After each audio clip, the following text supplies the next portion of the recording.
கச்சத்தீவை திரும்பப் பெற மத்திய அரசு நடவடிக்கை எடுக்க வலியுறுத்தி அரசின் தனி தீர்மானத்தை சட்டப்பேரவையில் முதலமைச்சர் மு க ஸ்டாலின் இன்று கொண்டு வருகிறார். இந்தியாவின் கட்டுப்பாட்டில் இருந்த சுமார் 285 ஏக்கர் பரப்பளவிலான கச்சத்தீவு 1974ஆம் ஆண்டு மேற்கொள்ளப்பட்ட ஒப்பந்தத்தின்படி இலங்கையிடம் ஒப்படைக்கப்பட்டது. மீன்வளம் சூழ்ந்த கச்சத்தீவை மீட்க வேண்டும் என்பது தமிழக மீனவர்களின் நீண்ட நாள் கோரிக்கையாக இருந்து வருகிறது. இந்த நிலையில் இந்தியா இலங்கை ஒப்பந்தத்தை மறுபரிசீலனை செய்து கச்சத்தீவை திரும்பப் பெற மத்திய அரசு நடவடிக்கை எடுக்க வலியுறுத்தி முதலமைச்சர் மு க ஸ்டாலின் அரசினர் தனி தீர்மானத்தை சட்டப்பேரவையில் இன்று கொண்டு வர உள்ளார். இலங்கைக்கு பிரதமர் நரேந்திர மோடி நாளை மறுதினம் பயணம் மேற்கொள்ள உள்ள நிலையில் அந்நாட்டு அரசுடன் பேசி சிறையில் வாடும் தமிழக மீனவர்கள் மற்றும் அவர்களின் படகுகளை மீட்க நடவடிக்கை எடுக்க வேண்டும் என்று வலியுறுத்தியும் இந்த தீர்மானம் கொண்டுவரப்பட உள்ளது. உறுப்பினர்களின் கருத்துக்களுக்கு பிறகு தீர்மானம் நிறைவேற்றப்பட உள்ளது. ஆளும் வளரணும், அறிவும் வளரணும், அதுதாண்டா வளர்ச்சி. உன்னை ஆசையோடு ஈர்ந்தவருக்கு அதுவே நீ தரும் மகிழ்ச்சி. நாளும் ஒரு பாடல் கூறணும், காலம் தரும் பயிற்சி. உன் நரம்போடுதான் பின்னி வரணும் தன்மான உணர்ச்சி. இதுதான் திராவிட மாடல் ஆட்சியின் நோக்கம் என எம்ஜிஆர் பாட்டை பாடி சட்டப்பேரவையில் கவனம் ஈர்த்தார் அமைச்சர் ஏவ வேலு. சட்டப்பேரவையில் மானிய கோரிக்கை மீதான விவாதத்தில் உரையாற்றும் போது எம்ஜிஆரின் முதல் ரசிகரே முதலமைச்சர் ஸ்டாலின் தான் என்று அவர் குறிப்பிட்டார். மக்கள் திலகம் அந்த காலத்திலே திரைப்படம் வெளியாகுதுன்னு சொன்னாக்கா அவர் முதல்ல யாருக்கு போன் போட்டு பேசுவார்னு கேட்டீங்கன்னா எங்க முதலமைச்சருக்கு தான் போன் பேர் போட்டு எப்படி படம் ரிலீஸ் ஆச்சு, எப்படி படம் பார்த்துட்டு எப்படி இருக்கு ரிசல்ட் அப்படின்னு கேட்கிற முதல் குரல் அவர் தான் இருக்கும். தொடர்ந்து பேசிய அமைச்சர் ஏவ வேலு முதலமைச்சர் மு க ஸ்டாலின் தமிழ்நாட்டின் இரும்பு மனிதர் என புகழாரம் சூட்டினார். மொழியையும் பண்பாடும் காப்பாற்ற வேண்டியது ஆட்சியினுடைய கடமை என்று சொன்ன ஜோசப் ஸ்டாலினை ரஷ்ய மக்கள் இரும்பு மனிதர் என்று சொன்னார்கள்.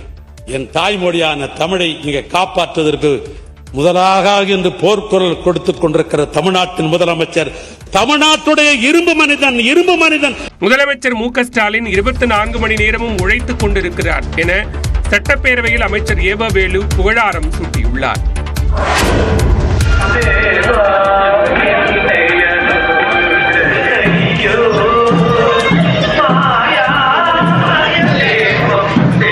பங்குனி உத்திர ஆராட்டு விழா மற்றும் விஷு பண்டிகைக்கான சபரிமலை கோவில் நடை திறக்கப்பட்டது. சபரிமலை ஐயப்பன் கோவிலில் பங்குனி உத்திர ஆராட்டு திருவிழா இன்று கொடியேற்றத்துடன் தொடங்கியது. இதையொட்டி நேற்று மாலை 5 மணிக்கு சபரிமலை ஐயப்பன் கோவில் நடை திறக்கப்பட்டது. விழா நாட்களில் தினமும் வழக்கமான பூஜை வழிபாடுகளுடன் உற்சவ பலி சிறப்பு வழிபாடு நடைபெற உள்ளது. இதையடுத்து வரும் 10ஆம் தேதி இரவு 9 மணிக்கு சரம் குத்தியில் பள்ளிவேட்டை நிகழ்ச்சியும் 11ஆம் தேதி காலை 11 மணிக்கு பம்பை ஆற்றில் ஐயப்பனுக்கு ஆராட்டு விழாவும் நடைபெற உள்ளது. அதைத் தொடர்ந்து சித்திரை மாத பூஜை மற்றும் விஷு பண்டிகையை முன்னிட்டு 18ஆம் தேதி வரை சபரிமலையில் சிறப்பு பூஜை வழிபாடுகள் தொடர்ந்து நடைபெறும் என தேவஸ்தானம் அறிவித்துள்ளது. இலங்கை சிறையிலிருந்து விடுவிக்கப்பட்ட தமிழக மீனவர்கள் சென்னை திரும்பினர். கடந்த பிப்ரவரி மாதம் 19, 23 ஆகிய நாட்களில் நடுக்கடலில் மீன்பிடித்துக் கொண்டிருந்த ராமேஸ்வரம் பகுதியை சேர்ந்த 13 மீனவர்களை எல்லை தாண்டி மீன்பிடித்ததாக கூறி இலங்கை கடற்படையினர் கைது செய்தனர். அவர்களது 3 விசைப்படகுகளும் பறிமுதல் செய்யப்பட்டன. கைதான 13 பேரும் இலங்கை நீதிமன்றத்தில் ஆஜர்படுத்தப்பட்டு சிறையில் அடைக்கப்பட்டனர். இவர்களை விடுவிக்க நடவடிக்கை எடுக்குமாறு தமிழக முதலமைச்சர் மு க ஸ்டாலின் வெளியுறவுத்துறை அமைச்சருக்கு கடிதம் எழுதியிருந்தார். இந்நிலையில் கைதான 13 பேரையும் இலங்கை நீதிமன்றம் விடுவித்தது. இதையடுத்து இந்திய தூதரக அதிகாரிகளிடம் ஒப்படைக்கப்பட்டனர். 13 பேரும் கொழும்புவில் இருந்து விமானம் மூலமாக சென்னைக்கு அனுப்பி வைக்கப்பட்டனர். சென்னையில் வந்திறங்கிய மீனவர்களை மீன்வளத்துறை அதிகாரிகள் வரவேற்றனர். நகைகளை எல்லாம் அடமானம் வைத்து சுமார் 1.5 லட்சம் ரூபாய் வரை நீதிமன்றத்தில் அபராதம் கட்டியதாக மீனவர்கள் தெரிவித்தனர். நீங்களும் ஃபைன் கட்டிட்டீங்க? உங்க வீட்ல இருந்து காசு கொடுத்து கட்டிடுறோம். நகை அடமானம் வச்சு தான் நாங்கள் வெளியே வந்தோம். இதையடுத்து அரசு ஏற்பாடு செய்திருந்த வாகனம் மூலமாக ராமேஸ்வரத்திற்கு அனுப்பி வைக்கப்பட்டனர். மார்க்சிஸ்ட் கம்யூனிஸ்ட் கட்சியின் 24வது அகில இந்திய மாநாடு மதுரையில் இன்று தொடங்குகிறது. வரக்கூடிய 6ஆம் தேதி வரை தமுக்க மைதானத்தில் நடைபெறக்கூடிய மாநாட்டை அந்த கட்சியின் அகில இந்திய ஒருங்கிணைப்பாளர் பிரகாஷ் காரத் இன்று காலை தொடங்கி வைக்கிறார். நாடு முழுவதிலுமிருந்து கட்சி பிரமுகர்கள், நிர்வாகிகள் உள்ளிட்டோர் கலந்து கொள்கின்றனர். அரசியல், பொருளாதார சூழல், எதிர்கால தேர்தல்கள், தேர்தல் கூட்டணி, கட்சியின் கட்டமைப்பு உள்ளிட்டவை குறித்து விவாதித்து இந்த மாநாட்டில் தீர்மானங்கள் நிறைவேற்றப்பட உள்ளன. மேலும் தமிழ் அறிஞர்கள், திரைக்கலைஞர்கள், கவிஞர்கள், எழுத்தாளர்கள் உள்ளிட்டோர் பங்கேற்கக்கூடிய கருத்தரங்குகள், கலை நிகழ்ச்சிகள், பேரணி என்று 5 நாள் மாநாடு நடைபெறவுள்ளது. மாநாட்டில் நாளை நடைபெறக்கூடிய மாநில உரிமை பாதுகாப்பு கருத்தரங்கத்தில் தமிழ்நாடு முதலமைச்சர் மு க ஸ்டாலின், கேரள முதலமைச்சர் பினராயி விஜயன் ஆகியோர் பங்கேற்று உரையாற்றுகின்றனர். மாநாட்டை முன்னிட்டு நேற்று மார்க்சிஸ்ட் கம்யூனிஸ்ட் கட்சியின் வரலாறு மற்றும் பெண்களின் பங்களிப்பு குறித்த கண்காட்சி நடைபெற்றது. இதில் அரசியல் தலைமைக்குழு உறுப்பினர் பிருந்தா காரத், மாநில செயலாளர் சண்முகம், மதுரை MP சு வெங்கடேசன், மூத்த பத்திரிகையாளர் என் ராம் உள்ளிட்டோர் கலந்து கொண்டனர். மகாராஷ்டிர துணை முதலமைச்சர் ஏக்நாத் ஷிண்டேவை விமர்சித்த நகைச்சுவை பேச்சாளர் குனால் கம்ராவுக்கு முன்ஜாமீன் வழங்கி வானூர் நீதிமன்றம் உத்தரவிட்டது. பிரபல யூடியூபரும் நகைச்சுவை பேச்சாளருமான குனால் கம்ரா தான் பேசிய வீடியோவை யூடியூபில் பதிவேற்றம் செய்தார். அதில் மகாராஷ்டிர துணை முதலமைச்சர் ஏக்நாத் ஷிண்டேவை விமர்சித்தது சர்ச்சையை ஏற்படுத்தியது. மும்பையில் இந்த வீடியோவை பதிவு செய்த அலுவலகத்தை சிவசேனா ஆதரவாளர்கள் அடித்து சூறையாடினர். அவர் மீது மும்பையிலும் பல்வேறு மாநில காவல் நிலையங்களிலும் வழக்கு பதிவு செய்யப்பட்டது. இந்நிலையில் விழுப்புரம் மாவட்டத்தை சேர்ந்த குனால் கம்ரா விழுப்புரம் மாவட்டம் வானூர் வட்டத்தில் உள்ள ஆலங்குப்பத்தில் தங்கியிருந்த நிலையில் தனக்கு முன்ஜாமீன் கோரி சென்னை உயர்நீதிமன்றத்தில் மனு தாக்கல் செய்தார். கடந்த மாதம் 28ஆம் தேதி சென்னை உயர்நீதிமன்றம் இடைக்கால முன்ஜாமீன் வழங்கியது. இந்நிலையில் வானூர் நீதிமன்றத்தில் குனால் கம்ரா நேற்று ஆஜரானார். அப்போது ஆலங்குப்பம் பகுதியை சேர்ந்த 2 பேர் தலா 10,000 ரூபாய்க்கு பிணைய பத்திரம் வழங்கியதன் அடிப்படையில் அவருக்கு முன்ஜாமீன் வழங்கி நீதிபதி பிரீத்தி உத்தரவிட்டார். மேலும் வரக்கூடிய 7ஆம் தேதி சென்னை உயர்நீதிமன்றத்தில் ஆஜராக வேண்டும் என்றும் அறிவுறுத்தினார். சென்னை உயர்நீதிமன்றத்தில் குனால் கம்ரா ஆஜரான பிறகு என்னென்ன நிபந்தனைகளில் அடிப்படையில் முன்ஜாமீன் கிடைக்கும் என்பது தெரியவரும். கட்சி பாகுபாடின்றி அனைத்து தொகுதிக்கும் நலத்திட்டங்கள் நிறைவேற்றப்பட்டு வருவதாக எதிர்க்கட்சித் தலைவர் எடப்பாடி பழனிசாமிக்கு முதலமைச்சர் மு க ஸ்டாலின் விளக்கம் அளித்துள்ளார். சட்டப்பேரவையில் பொதுப்பணித்துறை மற்றும் நெடுஞ்சாலைத்துறை மீதான மானிய கோரிக்கையின் போது பேசிய எதிர்க்கட்சித் தலைவர் எடப்பாடி பழனிசாமி, உங்கள் தொகுதியில் முதல்வர் திட்டத்தின் கீழ் முன்மொழியப்படும் பெரும்பாலான திட்டங்கள் நிராகரிக்கப்படுவதாக கூறினார்.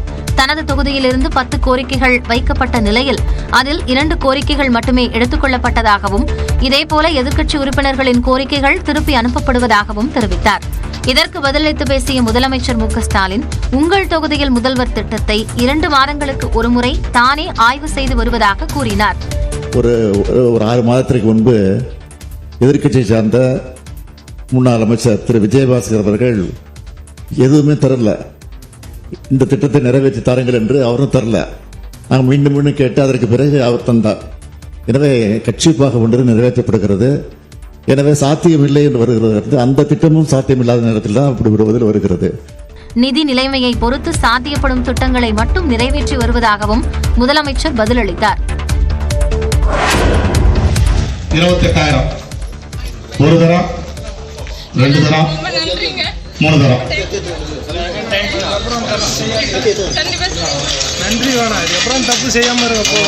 கணவரின் தவறால் தாலியை அடகு வைத்து வாங்கிய இருசக்கர வாகனம் ஏலத்தில் விடப்பட்டதைக் கண்டு கண்ணீர் விட்டு அழுது பெண் தனது வாகனத்தை பெற்று சென்ற காட்சிகள் தான் இது. காஞ்சிபுரத்தில் மதுவிலக்கு அமலாக்கத்துறையால் பறிமுதல் செய்யப்பட்ட 11 இருசக்கர வாகனங்கள் சின்ன காஞ்சிபுரம் திருவீதிப்பள்ளம் பகுதியில் பொது ஏலம் விடப்பட்டன. ஏலத்தில் 50க்கும் மேற்பட்டோர் பங்கேற்று தங்களுக்கு பிடித்த வாகனங்களை கட்டுப்படியாகும் விலையில் பெற்றுச் சென்றனர். இந்த நிலையில் கணவர் செய்த தவறால் பறிமுதல் செய்யப்பட்ட இருசக்கர வாகனத்தை யாரும் ஏலம் கேட்க வேண்டாம் என பெண் ஒருவர் கண்ணீர் மல்க கோரிக்கை விடுத்தார். மேலும் இதுபோன்ற தவறு மீண்டும் நடக்காது என்று அவர் உத்தரவாதம் அளித்த நிலையில் ஏலத்தில் பங்கேற்ற நபர்கள் வாகனத்தை விட்டுக் கொடுத்தனர். இந்த நிலையில் அரசு நிர்ணயித்த 27,500 ரூபாயிலிருந்து கூடுதலாக 500 ரூபாய் செலுத்தி அந்த பெண் இருசக்கர வாகனத்தை பெற்றுச் சென்றார். இந்தியா உள்ளிட்ட நாடுகளிலிருந்து இறக்குமதி செய்யப்படக்கூடிய பொருட்களுக்கான கூடுதல் வரியை அமெரிக்க அதிபர் டொனால்டு ட்ரம்ப் இன்று அறிவிக்கிறார். அமெரிக்க அதிபராக 2வது முறையாக பொறுப்பேற்ற டொனால்டு ட்ரம்ப் அமெரிக்க பொருட்களுக்கு அதிக வரி விதிக்கக்கூடிய பல்வேறு நாடுகளின் பொருட்களுக்கும் கூடுதல் வரி விதிக்கப்படும் என்று எச்சரிக்கை விடுத்திருந்தார். இதன்படி இந்தியா, தென்கொரியா, பிரேசில், ஐரோப்பிய ஒன்றிய நாடுகளுக்கு வரி விதிக்கப்பட உள்ளது. இதற்கான அறிவிப்பை வெள்ளை மாளிகையில் உள்ள ரோஸ் கார்டனில் இந்திய நேரப்படி இன்று இரவு வெளியிடுகிறார். வெளிநாட்டு பொருட்களை அமெரிக்கர்கள் சார்ந்திருப்பதை தடுக்கவும், உலக நாடுகள் அதிக அளவில் வரி விதிப்பதை தடுக்கவும் இந்த நடவடிக்கை எடுக்கப்படுவதாக ட்ரம்ப் கூறியிருந்தார். மேலும் இன்றைய தினத்தை விடுதலை தினம் என்றும் அவர் குறிப்பிட்டுள்ளார். கனடா, மெக்சிகோவிலிருந்து இறக்குமதி செய்யப்படக்கூடிய பொருட்களுக்கான 25% வரி, வெனின்சுலாவிலிருந்து பெட்ரோல் மற்றும் எரிவாயு வாங்கக்கூடிய நாடுகளின் பொருட்கள் மீதான 25% வரியும் இன்று அமலுக்கு வருகிறது. பொருட்கள் மீதான கூடுதல் இறக்குமதி வரியை ட்ரம்ப் அறிவித்ததும் அது உடனடியாக அமலுக்கு வரும் என்று வெள்ளை மாளிகை அறிவித்துள்ளது. வரி விதிப்பு நடவடிக்கையால் அமெரிக்காவில் உணவுப் பொருட்கள் விலை உயரக்கூடிய அபாயம் ஏற்பட்டுள்ளது. பல்வேறு நாடுகள் மீதும் தாக்கத்தை ஏற்படுத்தும் என்பதால் இந்த அறிவிப்பு மிகுந்த எதிர்பார்ப்பை ஏற்படுத்தியுள்ளது. இந்திய பங்குச் சந்தைகளில் ஏற்பட்ட கடும் சரிவு காரணமாக முதலீட்டாளர்களுக்கு 3,43,000 கோடி ரூபாய் இழப்பு ஏற்பட்டுள்ளது. நிதியாண்டின் முதல் வர்த்தக நாளில் பங்குச் சந்தைகள் வர்த்தகத்தை தொடங்கியது முதல் கடும் சரிவு காணப்பட்டது. மும்பை பங்குச்சந்தை குறியீட்டின் சென்செக்ஸ் 1,390 புள்ளிகள் சரிந்து 76,024 புள்ளிகளாகவும், தேசிய பங்குச்சந்தை குறியீட்டின் நிப்டி 353 புள்ளிகள் சரிந்து 23,166 புள்ளிகளாகவும் வர்த்தகம் நிறைவு பெற்றது. HCL Technologies, Bajaj Finserv, HDFC Bank, Shriram Finance, Bharat Electronics உள்ளிட்ட நிறுவனங்களின் பங்குகள் கடுமையான சரிவை கண்டன. Henderson Bank, Trent, Bajaj Auto, Jio Finance, HDFC Life ஆகிய நிறுவனங்களின் விலை உயர்ந்து முடிந்தன. தகவல் தொழில்நுட்பம், ரியல் எஸ்டேட் துறை பங்குகள் 3 விழுக்காடு வரை சரிவை கண்டன. Punjab and Sind Bank, UCO Bank, IOB, Central Bank of India, Tata Elxsi, Titan Company உள்ளிட்ட 190க்கும் அதிகமான கம்பெனியின் பங்குகள் கடந்த ஓராண்டில் இல்லாத சரிவை கண்டன. அனைத்து நாடுகளுக்கும் பதிலுக்கு பதில் வரி விதிக்கும் திட்டம் புதன்கிழமை முதல் அமலுக்கு வரும் என அமெரிக்க அதிபர் ட்ரம்ப் தெரிவித்துள்ள நிலையில் இந்திய பங்குச் சந்தைகள் சரிவை சந்தித்தன. சென்னையில் 22 கேரட் ஆபரண தங்கம் வரலாற்றிலேயே இல்லாத வகையில் 1 சவரன் 68,080 ரூபாயாக விற்பனையாகிறது. கடந்த ஜனவரி 22ஆம் தேதி முதல் தங்கம் விலை கட்டுக்கடங்காமல் உயர்ந்து வருகிறது. கடந்த 69 நாட்களில் 1 சவரன் தங்கம் 7,400 ரூபாய் உயர்ந்து நடுத்தர வருவாய் உள்ளவர்களின் குடும்பங்களை அதிர வைத்தது. இந்த நிலையில் திங்கட்கிழமை விலையை விட கிராமுக்கு 480 ரூபாய் அதிகரித்து 1 சவரன் தங்கம் 68,080 ரூபாயாக அதிகரித்துள்ளது. 1 கிராம் தங்கம் 60 ரூபாய் அதிகரித்து 8,510 ரூபாயாக விற்பனையாகிறது. வெள்ளி விலை கிராமுக்கு 1 ரூபாய் அதிகரித்து 114 ரூபாயாக உயர்ந்துள்ளது. கட்டி வெள்ளி விலை கிலோவுக்கு 1000 ரூபாய் அதிகரித்து 1,14,000 ரூபாயாக விற்பனையாகிறது. சர்வதேச அளவில் 1 அவுன்ஸ் தங்கம் வரலாற்றிலேயே முதன்முறையாக $3,142 புதிய உச்சம் தொட்டுள்ளது. அமெரிக்க பங்குச்சந்தைகளில் ஏற்பட்ட உயர்வு காரணமாக தங்கத்தின் மீதான முதலீடுகளும் அதிகரித்துள்ளன. IPL தொடரில் லக்னோவுக்கு எதிரான போட்டியில் பஞ்சாப் கிங்ஸ் அணி அபார வெற்றி பெற்று புள்ளிப்பட்டியலில் 2வது இடத்திற்கு முன்னேறியுள்ளது. லக்னோவில் நடைபெற்ற இந்த போட்டியில் டாஸ் வென்ற பஞ்சாப் அணி பந்துவீச்சை தேர்வு செய்தது. இதன்படி முதலில் பேட்டிங் செய்த லக்னோ அணியில் மிச்சல் மார்ஷ் ரன் எதுவும் எடுக்காமல் ஆட்டமிழந்த நிலையில் மார்க்ரமும் நிக்கோலஸ் பூரனும் ஜோடி சேர்ந்து அதிரடி ஆட்டத்தை வெளிப்படுத்தினர். இதில் 28 ரன்களில் மார்க்ரமும் 44 ரன்களில் பூரனும் வெளியேறினர். மேலும் ஆயுஷ் பதோனி 41 ரன்கள் குவித்தார். இதனால் 20 ஓவர்களில் அந்த அணி 7 விக்கெட் இழப்பிற்கு 171 ரன்களை சேர்த்தது. இதனைத் தொடர்ந்து களமிறங்கிய பஞ்சாப் அணியின் பிரத்சிம்ரன் சிங் 69 ரன்களை குவித்தார். பின்னர் ஜோடி சேர்ந்த கேப்டன் ஸ்ரேயாஸ் ஐயரும் வதேராவும் அதிரடி ஆட்டத்தை வெளிப்படுத்தினர். இதனால் 16.2 ஓவர்களிலேயே இலக்கை எட்டிய பஞ்சாப் அணி 8 விக்கெட்டுகள் வித்தியாசத்தில் அபார வெற்றி பெற்றது. இதுவரை தான் பங்கேற்ற 2 போட்டிகளிலும் வெற்றி பெற்ற பஞ்சாப் அணி புள்ளி பட்டியலில் 2வது இடத்திற்கு முன்னேறியது. சென்னை சேப்பாக்கத்தில் வரும் 5ஆம் தேதி நடைபெறும் IPL போட்டிக்கான டிக்கெட் விற்பனை இன்று தொடங்குகிறது. சேப்பாக்கத்தில் Chennai Super Kings, Delhi Capitals அணிகள் மோதும் போட்டி வரும் 5ஆம் தேதி பிற்பகல் 3:30 மணிக்கு தொடங்குகிறது. இதற்கான டிக்கெட் விற்பனை இன்று காலை 10:15 மணிக்கு ஆன்லைனில் தொடங்கும் என சென்னை சூப்பர் கிங்ஸ் நிர்வாகம் அறிவித்துள்ளது. IPL தொடரில் இதுவரை 3 போட்டிகளில் பங்கேற்றுள்ள சென்னை அணி 1 போட்டியில் வெற்றியும் 2 போட்டிகளில் தோல்வியும் அடைந்துள்ளது. இதனிடையே பயிற்சியில் ஈடுபட்ட CSK வீரர் ஜடேஜா தண்ணி குடுமா என தமிழில் பேசிய வீடியோ வெளியாகி சமூக வலைதளங்களில் கவனம் ஈர்த்துள்ளது. தண்ணி குடுமா ठीक बोला तन्नी कुड़मा இந்த வீடியோவை பகிர்ந்துள்ள CSK தளபதியின் தமிழ் மோடான் என பதிவிட்டுள்ளது.